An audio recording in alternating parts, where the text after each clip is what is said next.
بالله من الشيطان الرجيم بسم الله الرحمن الرحيم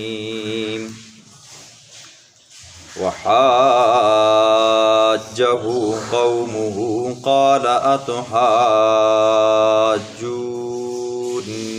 في الله وقد هدان ولا أخاف ما تشركون به إلا أن يشاء ربي شيئا وسع ربي كل شيء علما أفلا تتذكرون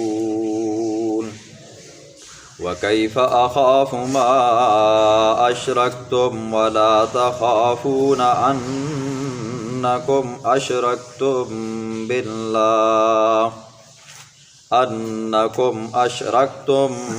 بالله ما لم ينزل به عليكم سلطانا فأي الفريقين أحق بالأمن إن كنتم تعلمون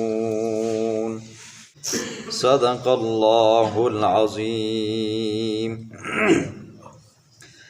کل کے درس میں آپ نے حضرت ابراہیم علیہ السلام کا خطاب سنا۔ حضرت ابراہیم علیہ السلام نے اپنے باپ آزر اور اپنی قوم کے لوگوں کو کہا، یہ جو تم بت پرستی کرتے ہو، بتوں کو اپنا الہ مشکل کشا مانتے ہو، اور یہ جو ستاروں کو، چاند کو، سورج کو اپنا الہ مانتے ہو، تو ان کے اندر اللہ والی کوئی صفت نہیں ہے۔ یہ جو ان کی روشنی ہے یہ بھی اللہ کی دی ہوئی ہے، کچھ وقت کچھ لمحے کے لیے ہوتی ہے، ان کی اپنی کوئی روشنی نہیں ہوتی۔ لہٰذا انی اراک و قومک فی ضلال مبین، ابا جان میں آپ کو بھی اور آپ کی قوم ساری کی ساری کو میں گمراہ سمجھتا ہوں، کافر سمجھتا ہوں۔ اب چونکہ حضرت ابراہیم علیہ السلام کی یہ والی تقریر ان کے عقیدے کی خلاف تھی، اور عقیدہ عقیدہ ہوتا ہے جی، چاہے عقیدہ سچا ہو یا جھوٹا ہو، یا اچھے مذہب کو ہو یا برے مذہب کو ہو، تو ہر بندہ اپنے عقیدے کا دفاع کرتا ہے۔ تو حضرت ابراہیم علیہ السلام کی یہ تقریر ان کے عقیدے کے اوپر زد ڈالنے والی تھی، تو اور کچھ نہ ہو سکا، انہوں نے اب حضرت ابراہیم علیہ السلام کو ڈرانا شروع کیا۔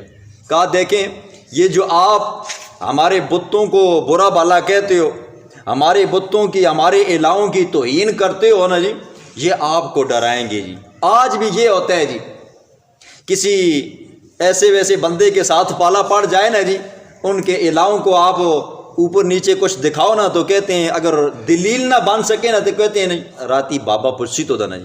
آپ ہی کے محلے کی بات کروں جی، کتنے لوگوں کے اندر مشہور ہے جی، وہ مائی اگر اس کی بندہ بات نہ مانے نا، یہ تھے راتی آسی نا جی، تیری چرپائی ہوتے چاسی تو تلے آسی۔ تو حضرت ابراہیم علیہ السلام کو یہ ڈرایا، یہ نئی بات نہیں ہے، یہ ایسے ہی ڈراتے ہیں۔ تو اب ہوا یہ، ابراہیم علیہ السلام نے ان کے بتوں کی جب پھینٹی لگائی نا جی، تو کہنے لگے آج رات کو یا آج کے بعد آپ کو نقصانات آنے شروع ہو جائیں گے۔ یہی ہوتا ہے نا جی، کچے ذہن کا بندہ ہوتا ہے نا تو کہتا ہے اچھا ہون تو نہ ملنا ہی کوئی نہیں ہے جی۔ پھر کچھ بھی اتفاق سے اگر اللہ کی طرف سے نقصان بندے کے مقدر میں لکھا ہو نا، مل جائے نا، تو کچے ذہن کا بندہ کہتا ہے اوئے میں نے وہ فلانے بزرگ کے بارے میں ایسا کہا تھا، یہ ایسے الفاظ کہے تھے، تو یہ پریشانی ہوئی، مصیبت وہاں سے پہنچ آئی ہے۔ تو ایسے ہی ابراہیم کی قوم نے ابراہیم علیہ السلام کو ڈرایا۔ فرمایا وحاجہ قومہ، دلیل نہ بن پڑی نا، اس کی قوم اس سے جھگڑا کرنے لگے۔ قال اتحاجونی فی اللہ، حضرت ابراہیم نے فرمایا تم مجھ سے جھگڑا کرتے ہو اللہ کے بارے میں کہتا ہوں اللہ ایک ہے، تم کہتے ہو نہیں اور بھی بہت سارے، میں کہتا ہوں ایک اللہ ہے، ایک ہی وحدہ لا شریک ہے، تم کہتے ہو نہیں یہ جو بت ہے نا یہ بھی کیا ہے جی، خدا ہے۔ وقد ہدان، حالانکہ اس اللہ نے تو مجھے ہدایت دی ہے۔ ولا اخاف ما تشرکون به، اور ظالموں تم مجھے اس سے ڈراتے ہو جو نہ چل سکتے ہیں نہ پھر سکتے ہیں، پتھروں کے بنے ہوئے ہیں، تمہارے ہاتھوں سے بنائے ہوئے ہیں جی، تم مجھے اس سے ڈراتے ہو۔ ولا اخاف، میں نہیں ڈرتا، ما تشرکون به، جن کو تم اللہ کے ساتھ شریک ٹھہراتے ہو، میں ان سے نہیں ڈرتا۔ الا ان یشاء ربی شیئا، ہاں میرے رب نے اگر میرے نصیب کے اندر تقدیر کے اندر نفع نقصان لکھا ہوا ہے نا جی، تو یہ میرے رب کا کام ہے، ہاں ان سے میں نہیں ڈرتا ہوں۔ وسع ربی کل شیء علما، میرے رب کا علم تو ہر احاطے میں لیے ہوا ہے جی۔ فرمایا افلا تذکرون، تم کیوں نہیں نصیحت حاصل کرتی ہو؟ یہ چاند سورج یہ تارے جو اپنا وجود برقرار رکھنے میں غیر کا محتاج ہیں، جو وقت سے پہلے آنے میں اللہ کے محتاج ہیں اور وہاں پر ٹھہرنے میں اللہ کے محتاج ہیں، اور یہ جو بت ہیں اپنا وجود بنانے میں جی، دیکھیں جی خود ان کو آپ ہاتھوں سے بناتے ہو، یہ اپنے بنانے کے اندر آپ کے محتاج ہے جی، نہ کھا سکتے نہ پی سکتے نہ دیکھ سکتے ہیں، اور تم ان کو مشکل کشا حاجت روا مانتے ہو۔ فرمایا وَكَيْفَ أَخَافُ مَا أَشْرَكْتُمْ، کیسے میں خوف کروں ما اشرکتم جن کو تم شریک ٹھہراتے ہو، وَلَا تَخَافُونَ أَنَّكُمْ أَشْرَكْتُمْ بِاللَّهِ، اور تم خود ڈرتے نہیں ہو، ظالموں تم مجھے کہتے ہو کہ یہ رات کو تمہیں آ کر تنگ کریں گے یہ بابے، تمہیں خود خوف خدا نہیں ہے؟ جس رب نے تمہیں پیدا کیا ہے تو کل تم نے اس کے دربار میں نہیں پیش ہونا، تم کیوں نہیں ڈرتے ہو؟ حالانکہ ما لم ينزل به علیکم سلطانہ، اللہ نے تو ان کے بارے میں کوئی دلیل ہی نہیں اتاری کہ تم ان کی پوجا پاٹ کرو تو میں تمہیں کیا کر دوں گا جی، بخش دوں گا، یا یہ ہے کہ یہ تمہارے الہ ہیں میرے مقابلے میں، جو نفع نقصان میں دے سکتا ہوں یہ بھی تمہیں دے سکتے ہیں۔ فرمایا فَأَيُّ الْفَرِيقَيْنِ أَحَقُّ بِالْأَمْنِ، اب بتاؤ کون سا گروہ امن والا ہے جی؟ وہ گروہ جو اللہ کو وحدہ لا شریک مانتا ہے، اپنے نفع نقصان کا مالک اللہ کو سمجھتا ہے، اور ایک گروہ وہ ہے جو اللہ کے مقابلے میں غیروں کو نفع نقصان کا مالک سمجھتے ہیں۔ پیدا کرنے والا وہ ہے جی، اب ہمیں پیدا کرنے والا کون ہے جی؟ اللہ ہے۔ اس کے ہمیں پیدا کرنے کے اندر کسی بابے نے ہمارا ساتھ دیا ہے جی؟ نہیں دیا جی۔ پیٹ کے اندر تھے، ہمیں غذا پہنچانے والا کون تھا جی؟ اللہ تھا۔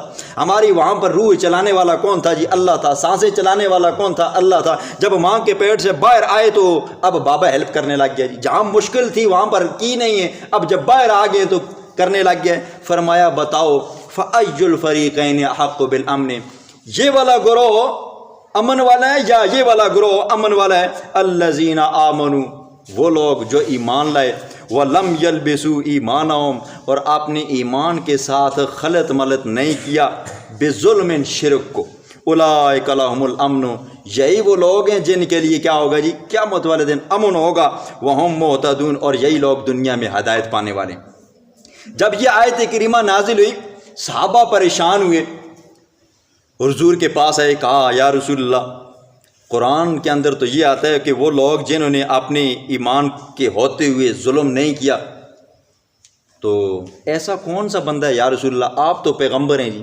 سوائے پیغمبروں کے کون بندہ ہے جی جو اس سے بچ سکتا ہو؟ انسان ہے نا جی، کبھی فعلی ظلم ہو سکتا ہے، کبھی عملی ہو سکتا ہے۔ ہم نے جاتے جاتے کسی کی غیبت کاٹ ڈالی، کسی کو ایک دو گالیاں نکال دی جی، کسی کو برا بھلا کہہ دیا، تو یہ بھی ظلم ہے۔ اگر یہ کام ہیں تو پھر ہم تو بچ ہی نہیں سکتے اللہ سے جی۔ تو اگر فعلی عملی ہے وہ یہ ہے کہ ہم کسی کے بارے میں دل میں برا بھلا کہہ دیتے ہیں تو اللہ تو ہمیں پکڑے گا، تو ہم جان نہیں چھوٹے گی۔ دیکھیں جی صحابہ ہیں، وہ زمانہ کیا جی، فصاحت اور بلاغت کا ہے جی، ہر صحابی عربی دان ہے جی، سمجھ رہا ہے، لیکن یہ آیت سمجھنے سے قاصر ہیں جی۔ حضور سے سوال کیا، حضور سے یہ آیت سمجھنا چاہتے تھے، اللہ کے پیغمبر نے فرمایا کہ اللہ اس آیت میں یہ کہنا چاہتا ہے کہ وہ لوگ جنہوں نے اپنے ایمان کو ظلم کے ساتھ شرک کے ساتھ خلط ملط نہیں کیا، تو فرمایا یہی لوگ دنیا کے اندر کیا کرنے والے ہیں جی؟ ہدایت پانے والے ہیں، اور آخرت میں امن پانے والے ہیں۔ دنیا میں چھوٹی موٹی بندے سے خطائیں ہو جاتی ہیں جی، برا بھلا کسی کو کہا، جاتے جاتے غیبت کر دی، بندے نے معافی مانگی تو اللہ اس کو معاف کر دے گا، لیکن اگر شرک ہے جی، شرک کر کے اللہ کے دربار میں گیا تو اللہ اسے معاف نہیں کرے گا۔ تو یہ آیت اللہ کے پیغمبر نے تلاوت کی، صحابہ کو سمجھایا، پھر حضرت لقمان حکیم کی تقریر اپنے صحابہ کو سنائی کہ حضرت لقمان نے اپنے بیٹوں کو نصیحت کی تھی، میرے بیٹو ان الشرک لظلم عظیم، شرک مت کرنا، چاہے کچھ بھی ہو جائے شرک مت کرنا، کیونکہ شرک کیا جی؟ بڑا ظلم عظیم ہے، اس کو اللہ معاف نہیں کرے گا۔ بسم اللہ الرحمن الرحیم۔ وحاجہ قوم، حضرت ابراہیم سے اس کی قوم نے جھگڑا کیا، قال، حضرت ابراہیم نے فرمایا، اتحاجونی، کیا تم مجھ سے جھگڑا کرتے ہو، فی اللہ، اے فی توحید اللہ، اللہ کی توحید میں، اللہ کو وحدہ لا شریک مانے میں، وقد ہدانے، حالانکہ اس اللہ نے میری رہنمائی کی ہے۔ توحید کی طرف۔ ولا اخاف میں نہیں خوف کرتا، میں نہیں ڈرتا، ما تشرکون به جن کو تم شریک ٹھہراتے ہو اللہ کے ساتھ، الا مگر ان یشاء ربی شیئا مگر میرا رب جو چاہے میرے بارے میں کر سکتا ہے، میں تمہارے بزرگوں سے نہیں ڈرتا۔ وسع ربی کل شیء علما میرے رب کا علم ہر چیز کو گھیرے میں لیے ہوئے ہے۔ افلا تتذکرون پس تم کیوں نہیں نصیحت حاصل کرتے۔ وکیف اخاف کیسے میں خوف محسوس کروں، کیسے میں ڈروں، ما ان معبودان باطلا سے، اشرکتم جن کو تم شریک ٹھہراتے ہو، ولا تخافون انکم اور تم نہیں ڈرتے ہو بے شک تم اشرکتم باللہ اللہ کے ساتھ شریک کرتے ہو، مجھے ڈراتے ہو اور خود اللہ سے نہیں ڈرتے ہو، ما لم ینزل بھی کہ جس کے اوپر اللہ نے نہیں اتاری کوئی دلیل۔ فأی الفریقین پس کون سا فریق کون سا گروہ، احق بالامن زیادہ امن والا ہے، ان کنتم تعلمون اگر ہو تم جاننے والے، الذین وہ لوگ آمنو جو ایمان لائے، ولم یلبسوا اور انہوں نے نہیں ملایا ایمانہم اپنے ایمان کو بظلم شرک کے ساتھ ذرہ برابر بھی، اولئک یہی وہ لوگ ہیں، لہم ان کے لیے الامن آخرت میں امن ہوگا، وہم مہتدون اور دنیا میں ہدایت پانے والے ہیں۔